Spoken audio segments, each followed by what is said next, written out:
오늘 하나님의 말씀은 잠언 6장 6절에서 11절까지가 되겠습니다. 제가 봉독을 하도록 하겠습니다. 게으른 자여 기애미에게로 가서 그 하는 것을 보고 지혜를 얻으라. 기애미는 두령도 없고 간역자도 없고 주관자도 없으되 먹을 것을 여름 동안에 예비하며 추수 때에 양식을 모으느니라. 게으른 자여 내가 어느 때까지 눕겠느냐? 내가 어느 때에 잠에 깨어 일어나겠느냐? 좀 더 자자, 좀 더 졸자, 손을 모으고 좀 더 눕자 하면 내 빈궁이 강도같이 오며 내 곰핍이 군사같이 이르리라. 아멘. 오늘은 지혜자여 깨어라 라고 하는 그런 제목과 있어 같이 은혜를 나누기를 원합니다. 백령중이라는 재미교포 사학가가 있었습니다. 그는 1956년에 미국에 와서 크게 성공한 재미 사업가였습니다. 그러나 백령중 씨의 젊은 시절은 아주 비참했습니다. 그는 말이죠, 평안남도 성친에서 태어났는데 6.25 때 이민군에게 아버지를 잃고 고향에 어머니와 형제들을 남겨둔 채 피난을 내려왔습니다. 피난 시절에 부산에서 연희 전문 대학을 다니다가 흥사단 장학생으로 뽑혀가지고 25살에 미국으로 유학을 왔습니다. 단돈 $50를 손에 쥐고 유학을 온 것입니다. 돈도 없고 영어도 못했습니다. 그는 식당 종업원, 경비원, 잡력부 등 닥치는 대로 일을 하면서 인디애나 대학교에서 토목공학과를 공부를 했었습니다. 그는 대학을 졸업한 후에 직장생활을 하다가 조그마한 자신의 비즈니스를 하면서 물건을 팔아도 항상 손님 편에서 성실하게 정직하게 봉사를 했다고 합니다.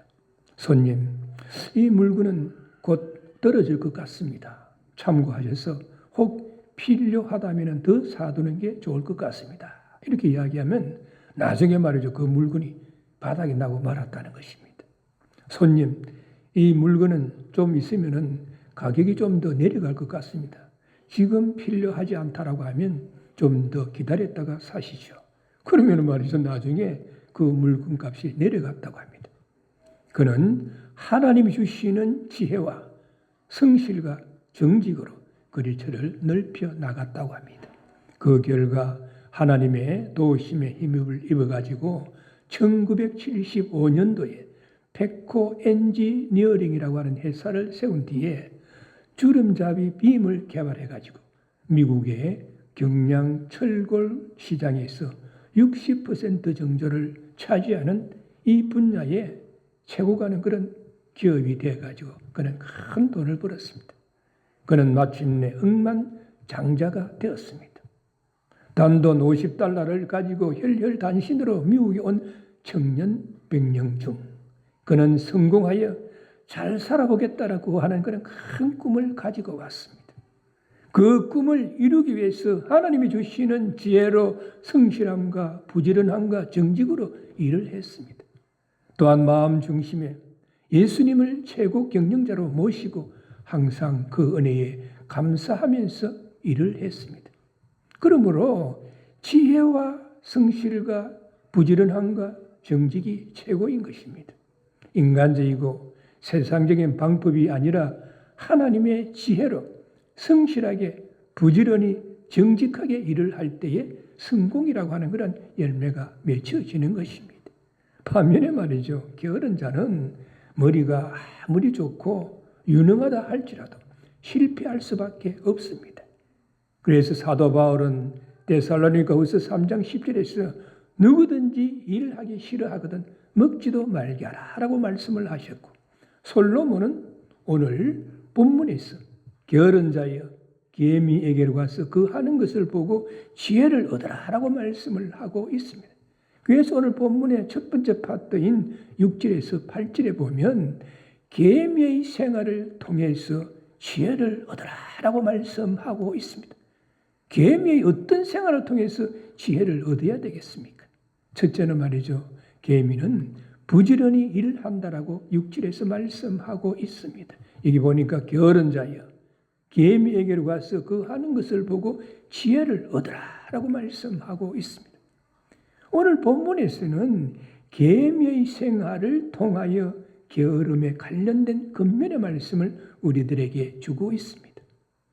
동서고금을 통해 가지고 계미는 부지런함과 근면과 성실의 표본으로 인식되어 왔습니다.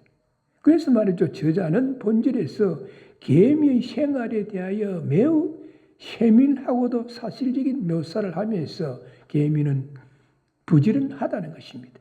그래서 게으른 자들에게 계미에게로 갔으라고 말씀하고 있습니다. 지혜를 얻기 위해서 가만히 있지 말고 가라라고 말씀하고 있습니다. 무엇인가를 배우려고 하면 움직여야 하는 것이죠. 일을 하려고 하면 움직여야 하는 것이죠. 성공하려고 하면 움직여야 하는 것입니다.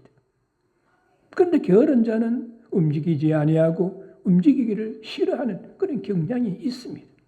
움직이지 않으면 배우는 것이 없고 일할 것이 없고 성공할 수가 없는 것입니다. 로마서 12장 11절에 보면 부지런하여 게으르지 말고 열심을 품고 주를 섬기라라고 말씀하고 있습니다. 주님의 일을 하든지 세상적인 그런 일을 하든지 성경은 우리에게 게으르지 말고 부지런히 열심히 일하라고 권면의 말씀을 하고 있습니다. 일이라고 하는 것은요, 죄가 세상에 들어오기 전에 에덴 동산이라는 완전하고 죄가 없는 낙원 곳 같은 곳에서 하나님이 인간들의 유익을 위해서 창조하신 것입니다. 하나님은 삼위 하나님의 형상대로 인간을 만드실 때에 아무것도 말이죠, 하지 아니하고 그저 먹고 놀면서 편하게 살도록 하지 않으셨습니다. 부지런히 땀 흘려 일하며 먹고 살도록 하셨습니다. 창세기 2장 15절에 보면 여호와 하나님이 그 사람을 이끌어 에덴 동산에 두어 그것을 경작하며 지키게 하시고라고 말씀하고 있습니다. 하나님께서 삼위 하나님의 형상대로 우리 인간을 만드셔서 행복의 동산이라고 하는 에덴 동산에 두시면서 그것을 경작하고 그것을 지키게 하라라고 이렇게 말씀을 하셨습니다. 예수님은요, 우리에게 무엇을 먹고 마시고 입을까 염려하지 말라고 말씀을 하셨습니다. 그런데 말이죠, 염려하지 말라고 하신 것이 아무것도 하지 않고 그저 먹고 놀면서 게으르게 살라고 하신 것이 절대 아닙니다. 기복신앙에 빠진 사람들은 예수님을 말이죠, 믿기만 하면은 사업이 잘 되고 장사가 잘 되고 좋은 직장을 얻게 되고 부자가 되는 것으로 오해하는 그런 경향이 있습니다. 그러나 하나님이 싫어하는 것 중에 하나가 게으름입니다. 예수님을 믿고 기도하고 말씀에 의지하여 지혜와 능력을 부여받아서 남보다도 더 열심히 노력하고 수고함으로 걸어가는 길이 평탄하게 되고 하는 일들이 형통케 되는 그런 역사가 일어나게 되는 것입니다. 왜냐하면 일할 수 있는 건강과 능력과 지혜도 하나님이 주신 것이기 때문입니다. 그래서 말이죠, 본문의 6절에서 게으른 자여 계미에게로 가서 그 하는 것을 보고 지혜를 얻으라라고 말씀을 하고 있습니다. 여기서 말이죠, 게으른 자라고 하는 그 말씀의 뜻은 열심히 땀 흘려 일하지 않는 자를 의미하지만 한편으로는 현대사회에서 땀 흘리지 아니하고 쉽게 돈을 벌고자 하는 자로 이해할 수가 있습니다. 사람이 부지런히 땀 흘려 일하고 시간 관리에 최선을 다한다면 우리가 생각하는 것보다도 엄청난 일을 해낼 수가 있는 것입니다. 우리가 부지런한 자가 되기를 원하시는 하나님은 그에 합당한 복도 준비를 해 두셨습니다. 잠언 10장 4절에 보면 손을 게으르게 놀리는 자는 가난하게 되고 손이 부지런한 자는 부하게 되느니라 라고 말씀하고 있습니다. 잠언 13장 4절에 보면 게으른 자는 마음으로 원하여도 얻지 못하나 부지런한 자의 마음은 풍족함을 얻느니라 라고 말씀하고 있습니다. 그러므로 지금 말이죠, 세계적인 불경기로 다 어렵고 힘이 든다 할지라도 우리 믿는 자들은 환경과 여건을 바라보지 아니하고 말씀 붙잡고 개미처럼 더 부지런히 일을 할 때에 자신의 목적과 꿈을 이루게 될 것입니다. 또한 개미의 생활을 통해서 얻게 되는 두 번째는 자발적으로 일한다라고 7절에 말씀하고 있습니다. 개미는 두령도 없고 간역자도 없고 주권자가 없으되라고 말씀하고 있습니다. 사실 말이죠. 개미는 벌과 같이 군집 생활을 하는 것이죠. 집단적으로 생활하는 것이죠. 그러나 벌의 무리와 같이 계급과 서열로 나누어지지 않고 누가 지시하지 아니하여도 자신들의 역할에 따라서 자신이 맡은 일들을 부지런히 자발적으로 한다는 것입니다. 따라서 이러한 개미의 모습은 명령에 못 이겨가지고 피동적으로 일을 하거나 남이 보기 때문에 마지못해서 일을 하는 소극적인 사람들에게 부지런히 일을 하는 것이 얼마나 소중하고 중요한지를 교훈하고 있습니다. 직장에 말이죠. 출근을 해가지고 가장이나 부장이나 사장이 보고 있고 또 지시를 하니까 마지못해서 일을 한다라고 하면 일의 능력도 오르지 않을 뿐만 아니라 그는 자신이 하는 일을 통하여 보람과 가치를 찾지 못할 것입니다. 그런데 개미는 두령으로 표시된 재판관도 없고 간역자로 표현된 감독자도 없고 주권자로 표현된 통치자도 없지만은 자신에게 주어진 일들을 자발적으로 부지런히 한다는 것입니다. 생명을 가진 곤충 가운데 개미처럼 말이죠. 신비한 곤충도 없습니다. 가느다란 허리로 하루 종일 부지런히 돌아다니면서 일을 하는 것이죠. 그리고 그 작은 체구로 자기보다도 60배 정도나 더 큰 먹이를 끌고 가는 모습을 보면 참으로 감동적입니다. 어떻게 그런 일을 해낼 수가 있는 것인가? 그 능력은 바로 하나님께서 피조물에게 주신 훌륭한 선물인 것입니다. 그래서 말이죠. 우리 믿는 자들은 사람을 의식하지 말고 하나님이 함께 하시고 보고 계신다는 사실을 바르게 알고 주님의 일을 한다는 마음으로 자발적으로 부지런히 일을 해야 하는 것입니다. 골로새서 3장 23절에 보면 무슨 일을 하든지 마음을 다하여 주께 하듯 하고 사람에게 하듯 하지 말라라고 말씀하고 있습니다. 어떤 일을 하든지 간에 좋은 일이든 나쁜 일이든 별로 마음에 들지 않는 일이든지 간에 마음을 다해서 주님께 하듯 하라라고 말씀하고 있습니다. 유대인들의 말이죠. 5천여 년 동안의 지혜라고 하는 탈무드에 보면 이런 말이 있습니다. 자식에게 노동을 가르치지 않는 아버지는 자식에게 도둑이 되라고 가르치는 것과 마찬가지다라고 하는 말이 있습니다. 자식에게 노동의 땀의 가치를 가르치지 않는 아버지는 자식에게 말이죠. 못된 길을 가게 만드는 그런 결과를 가져온다라고 말씀하고 있습니다. 영국 속담에 말이죠. 가난은 게으름의 딸이다. 또 젊었을 때의 게으름뱅이는 늙어서의 거지다라고 하는 그런 말이 있습니다. 우리 믿는 자들과 현대인들의 깊이 새겨들어야 할 그런 말씀인 것 같습니다. 그러므로 우리는 어떤 일을 하든지 간에 부득이함으로 마지못해서 하는 것이 아니라 자원하는 마음으로 기쁘고 즐거운 마음으로 해야 할 것입니다.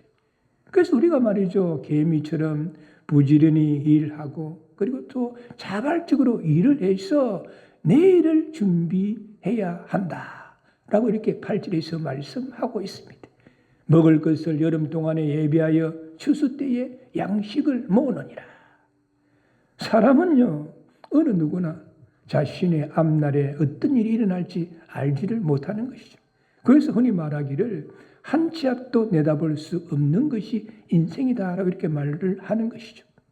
그런 의미에서 지극히 작고 연약하고 힘이 없는 미물이지만 겨울을 내다보고 미리 양식을 저장하기 위해서 부지런히 자발적으로 일하는 개미의 모습을 보고 현재의 편안한 생활에만 만족하여 미래를 준비하지 못하는 어리석고 나태한 사람들, 특히 현세의 생활에만 너무 집착해가지고 영원한 세계를 알지 못하는 자들에게 좋은 교훈의 말씀을 주고 있습니다.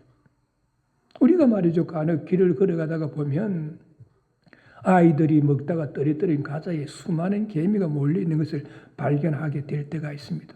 처음에는 그냥 몰려 있겠거니 생각하고 바라보지만 그것들의 움직임에 커다란 그러한 질서가 있음을 발견하게 될 것입니다. 개미들에게는 말이죠, 어마어마한 상과도 같을 그 과자 조각으로부터 자신의 몸집보다도 훨씬 큰 부스러기를 떼내가지고 흙더미 가까이에 있는 자신들의 집으로 옮기는 그러한 일을 끊임없이 이어지고 본래의 과자 조각은 점점 작아집니다. 몇 시간이 지나고 나면 떨어져 있던 과자는 산산조각이 나서 개미들의 양식으로 모두 옮겨지게 된 것을 다시 보게 될 것입니다. 이처럼 우리들의 삶의 여정에 크고 작은 고난의 상과 불가능해 보이는 많은 산들이 있다 할지라도 개미처럼 부지런히 자발적으로 꾸준히 노력하고 인내를 온전히 이루다 보면 능치 못할 일이 없고 성공하지 못할 일이 없을 것입니다. 그런데도 말이죠, 많은 사람들이 부지런히 자발적으로 일하면서 내일을 준비하는 것이 아니라 땀 흘리지 아니하고 쉽게 돈을 벌려고 하는 안타까운 현실 속에 있습니다. 좌절과 고난과 실패를 경험하지 아니하고 성공하려고 하는 그런 경향이 있습니다. 사람들의 심성이 점점 인스탄트 되어 가기 때문인지도 모르겠습니다. 작은 계획에 있는 만큼의 부지런함과 자발적으로 일을 할 수가 있다라고 하면 내일을 준비하면서 얼마나 우리는 많은 일을 할 수가 있겠습니까? 어떤 새의 말이죠, 별명이 날만 새면이었다고 합니다. 이 날만 새면이라고 하는 이 새는 따뜻한 낮에는 말이죠, 마음껏 놀다가 밤이 되면 추워가지고 새 가족은 견딜 수가 없었습니다. 새끼 새들이 말이죠, 아버지 새를 원망했습니다. 아버지, 우리들도 남들처럼 낮에 집을 지어가지고 밤에 따뜻하게 편하게 지내요. 그렇게 하니까 아버지 새가 말이죠, 오냐, 내가 잘못했다. 날만 새면 집을 지어마. 새 가족은 밤마다 추워서 오들오들 떨었지만 정작 날이 새면 아버지 새는 그만 집을 짓기로 한 약속을 잊어버렸습니다.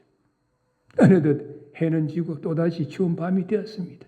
새 가족은 추위에 오들오들 떨면서 잠을 잘 수가 없었지만 아버지 새는 날만 새면 집을 짓겠다라고 또 약속하고 또 약속을 했었습니다. 그러나 날만 새면 다 잊어버리고 놀기만 하였습니다. 그러다가 몹시 추운 어느 날 그 새의 가족은 서로 부둥켜 안고 떨다가 죽고 말았다고 하는 그런 이야기가 있습니다. 그래서 하나님께서는 우리 인생들에게 계명의 생활을 통해서 지혜를 얻어서 부지런히 일하고 자발적으로 일하면서 내일을 준비하라라고 말씀하고 있습니다. 청년의 때에는 장년의 때를 준비하고 장년의 때에는 노년의 때를 준비해야 하는 것입니다. 왜냐하면 인생은 잠시 있다가 사라져가는 안개와 같기 때문인 것입니다. 그러므로 본문의 첫 번째 파트에서는 계명의 생활을 통해서 지혜를 얻어서 부지런히 일하고 자발적으로 일하며 내일을 준비하라라고 이렇게 말씀하고 있습니다. 그리고 오늘 본문의 두 번째 파트와 9절에서 11절에 보면 게으른 잠에서 깨어서 지혜를 얻으라라고 말씀하고 있습니다. 어떤 게으른 잠에서 깨어야 되겠습니까? 첫째는 육적인 잠에서 깨어라라고 오늘 본문의 19절에서 10절에 말씀하고 있습니다. 게으른 자여, 내가 어느 때까지 눕겠느냐? 내가 어느 때에 잠이 껴 일어나겠느냐? 좀 더 자자, 좀 더 졸자, 손을 모으고 좀 더 눕자 하면, 우리 인간은 말이죠, 일생의 3분의 1 정도를 잠을 자는데 소요합니다. 잠은 인간에게 정신적, 육체적 건강을 유지하는데 반드시 필요한 것입니다. 하나님이 우리 인간에게 주신 귀한 선물 가운데 하나이기도 합니다. 그러나 말이죠, 우리가 가식을 한다든지 가음을 하면은 건강에 좋지 않는 것 같이 잠도 지나치게 자면은 실이 더 많습니다. 건강이 좋지 않습니다. 하나님께서는 인간이 잠을 지나치게 자면 하를 당하게 된다는 것을 본절을 비롯해서 성경 곳곳에서 말씀하고 있습니다. 그래서 본절에서는 나태한 자들을 향해서 게으름이 습관화되어 가지고 이에 대한 각성은 전혀 없고 완전히 무기력한 상태에 빠져 있는 미련한 자의 모습을 풍자적으로 묘사를 하고 있습니다. 우리 주변에 보면 많은 사람들이 마치 잠을 자는 것처럼 살아가고 있습니다. 그들은 주변에 진귀한 것과 아름다운 장관을 보지 못합니다. 하나님께서 창조하신 일출의 아름다움을 놓치고 살아가고 있습니다. 그들은 자신이 무언가를 놓치고 있다는 사실을 깨닫지 못합니다. 하나님께서는 아름다운 우주 만물을 창조하시고 나서 보시기에 좋았다라고 말씀을 하셨습니다. 또한 우리 인생들에게 아름다움을 누리고 그것들을 다스리라고 말씀을 하셨습니다. 창세기 1장 28절에 보면 생육하고 번성하고 충만하고 정복하고 다스리라고 하는 그런 축복과 함께 행복의 동산에 에덴 동산에 살게 하셨던 것입니다. 그래서 짧은 인생에서 귀한 시간을 잠으로 보내는 것은 덕이 되지 않습니다. 우리는 일어나서 깨어나야 하는 것입니다. 작가 푸시킨은 그의 저서 백킨의 이야기에서 솟아오르는 해와 함께 기상하는 것처럼 건강에 좋은 것이 없다라고 이렇게 이야기를 했습니다. 공기가 맑은 이른 아침에 일어나서 활동하는 것은 육신의 건강에 유익을 주고 더 나아가서 하루를 여유 있는 마음으로 시작하게 되어가지고 보다 활력 있는 삶을 영위하게 만들어주는 것입니다. 또한 잠에서 깨어나야 한다는 것은 육체적인 잠뿐만 아니라 게으르고 나태한 상태에서 깨어나야 함을 의미하는 것입니다. 그래서 말이죠. 잠을 가감하게 떨쳐버리지 못하는 게으른 자에게 11절에서 내 빈궁이 강도같이 오며 내 곰핍이 군사같이 이르리라 라고 이렇게 경고의 말씀을 하셨습니다. 이는 재정적인 빈궁함 뿐만 아니라 육체적, 정신적 곰핍함과 빗배함을 말하는 것이기도 합니다. 서양 속담에 말이죠. 일찍 일어나는 새가 벌레를 잡는다는 것은 말이 있지 않습니까? 이처럼 부지런하게 세월을 아끼며 사는 자에게 육체적, 정신적 건강과 아울러서 물질의 축복도 뒤따르게 될 것입니다. 또한 우리가 말이죠. 깨어른 잠에서 깨어야 하는 두 번째는 영적인 잠에서 깨어나야 하는 것입니다. 시편 1편 1절에서 2절에 보면 복 있는 사람은 악인의 길을 쫓지 아니하며 죄인의 길에 서지 아니하며 오만한 자의 자리에 앉지 아니하고 오직 여호와의 율법을 즐거워하여 그 율법을 주야로 묵상하는 자로다라고 말씀하고 있습니다. 우리 믿는 자들이 매일 하여야 하는 일 중에 하나가 하나님의 말씀을 읽고 묵상하는 것입니다. 그런데도 말이죠. 대부분의 성도들은 바쁘다는 핑계 아래 성경을 잘 읽지 않는 경향이 있습니다. 주일날 교회에 올 때는 한번 가지고 와서 읽는 경우가 많습니다. 그러나 우리가 매일 하나님의 말씀을 읽고 묵상함으로써 인간을 향한 하나님의 뜻이 무엇인지 바르게 깨달아 알 수가 있습니다. 바르게 깨달아 알 때에 그것이 지혜로 나타나서 하나님의 뜻에 순종하는 생활을 할 수가 있게 되는 것입니다. 하나님의 뜻에 순종하는 생활을 할 때에 악인의 길을 좇지 아니하고 죄인의 길에 서지 아니하며 오만한 자리에 앉지 아니할 수가 있는 것입니다. 즉 다시 말해서 자신의 욕망이나 순간적인 충동을 따라 생활하지 아니하고 제약된 이 세상의 풍조에 무분별하게 뒤섞이지 아니하는 생활을 하게 된다는 것입니다. 우리가 잘 아는 말이죠. 미국의 제16대 대통령 에이브라함 링컨. 이 링컨이 재임할 때에 남북전쟁이 있었지 않습니까? 남북전쟁에서 말이죠. 극도로 북군이 분리해 있었을 때에 일리노이 주지사가 말이죠. 링컨 대통령에게 편지 한 통을 보냈다는 거예요. 모든 일이 뒤틀려만 가고 있으며 나는 지금 어찌해야 할지 갈피를 잡을 수가 없습니다. 라고 하는 그런 절망적인 편지를 보내왔다는 것입니다. 여기에 대해서 링컨 대통령은 답장을 쓰면서 사랑하는 다크 주지사님, 남북전쟁은 하나님이 이루실 것입니다. 그러니 당신이 할 수 있는 한 최선의 노력을 다하고 나서 주님께서 구원하시는 것을 보시기만 하시오라고 이렇게 했다는 거예요. 전황이 매우 불리한 상황에서 링컨 대통령은 어떻게 그렇게 담대하고 침착할 수가 있었겠습니까? 빼빼 마른 사람 링컨은 말이죠. 가난한 가정에서 태어나가지고 어린 시절 통나무 집에서 생활하면서 언제나 성경을 읽고 그 말씀대로 이루어질 것을 믿었다는 것입니다. 참으로 하나님의 말씀을 읽고 묵상하는 자는 이처럼 메사에 든든할 수가 있는 것입니다. 그래서 우리 믿는 자들은 항상 하나님의 말씀을 읽고 묵상함으로 영적인 잠에서 깨어 하나님의 뜻을 바르게 깨달아 알고 지혜를 얻어야만 우리는 승리하는 그런 삶을 살아갈 수가 있는 것입니다. 또한 게으른 잠에서 깨어야 할 것 세 번째는 말이죠. 기도의 잠에서 깨어나야 하는 것입니다. 데살로니가전서 5장 17절에 보면 쉬지 말고 기도하라라고 말씀하고 있습니다. 하나님께서는 우리 믿는 자들에게 쉬지 말고 기도하라고 말씀을 하셨습니다. 그러므로 우리 믿는 자들은 영적인 잠에서 깨어나가지고 기도의 잠에서 깨어나가지고 기도가 생활화되어야 하는 것입니다. 초대교회는 요즘 말로 하면은 개척교회와 같았습니다. 교세가 말이죠. 참 빈약했습니다. 성도들 중에 부자가 있는 것도 아니고, 그리고 또한 유명한 사람이 있는 것도 아니고, 권력 있는 사람이 있는 것도 아니고, 많이 배운 사람이 있는 것도 아니었습니다. 그야말로 보잘것없는 적은 무리들이 모여서 예배를 드렸습니다. 게다가 말이죠. 조금 부흥을 하니까 핍박이 닥쳤습니다. 지도자들이 투옥되고 죽임을 당했습니다.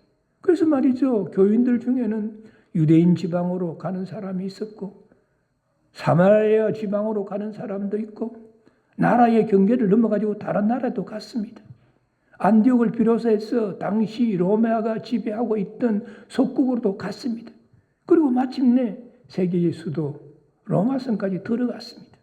그런데 놀라운 사실은 이렇게 핍박을 받고 흩어진 사도들과 성도들이 가는 곳마다 큰 역사를 일으켰다는 사실입니다. 복음은 이 연약하고 별 볼 일 없는 사람들을 통해 가지고 온 세계에 누룩처럼 퍼지게 되었습니다.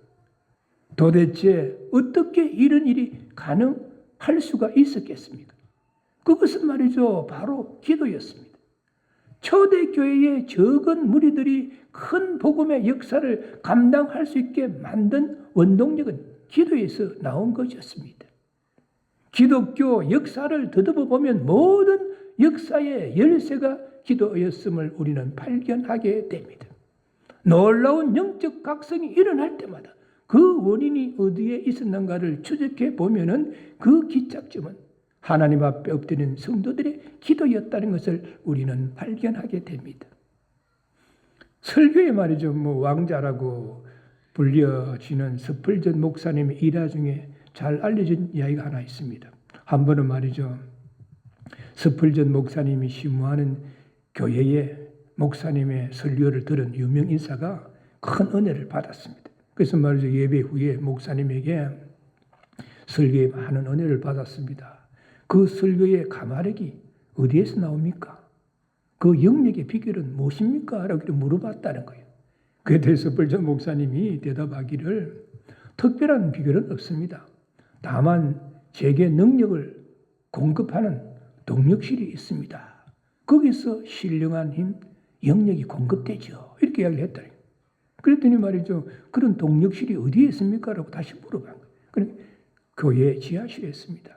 원하시면은 보여드릴 수도 있습니다. 그래서 목사님을 따라가지고 지하실에 내려가 보았더니 과연 말이죠. 기계 돌아가는 것 같은 그런 소리가 들렸습니다. 목사님이 어느 방문을 열면서 말했습니다. 바로 여기입니다. 들여다 보니까 말이죠. 그것은 큰 기도실이었습니다. 수십 명의 성도가 엎드려 가지고 간절히 기도하고 있었습니다. 스펄전 목사님의 감동적인 그 설교의 능력은 그를 위해서 지하실에서 기도실에 엎드린 성도들의 기도에서 공급된 것입니다. 목사님의 말씀에 하나님이 함께하여 주시옵소서. 살아서 역사하는 능력의 말씀이 되게 하여 주시옵소서. 생명의 말씀이 되게 하여 주시옵소서. 성령 충만, 말씀 충만, 은혜 충만한 말씀이 되게 하여 주시옵소서라고 막 그들이 기도하고 있었다는 거예요. 기도는 말이죠, 영적인 호흡입니다. 하나님과 영적인 교제를 나눌 수가 있는 것입니다. 하나님의 능력을 공급받는 유일한 길이 기도인 것입니다. 기도하는 사람은 하나님의 세한 음성을 들을 수가 있습니다. 기도하는 사람은 하나님의 손길을 몸으로 체험하게 되는 것입니다.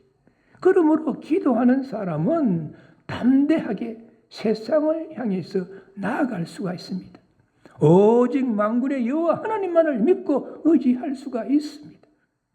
그러므로 우리 믿는 자들은 기도의 잠에서 깨어나서 아침에 일어나면 기도하고, 일하다가도 시간이 있으면 기도하고, 잠자기 전에도 기도하고, 교회에 와서도 기도함으로 기도가 생활화가 되어야 하는 것입니다.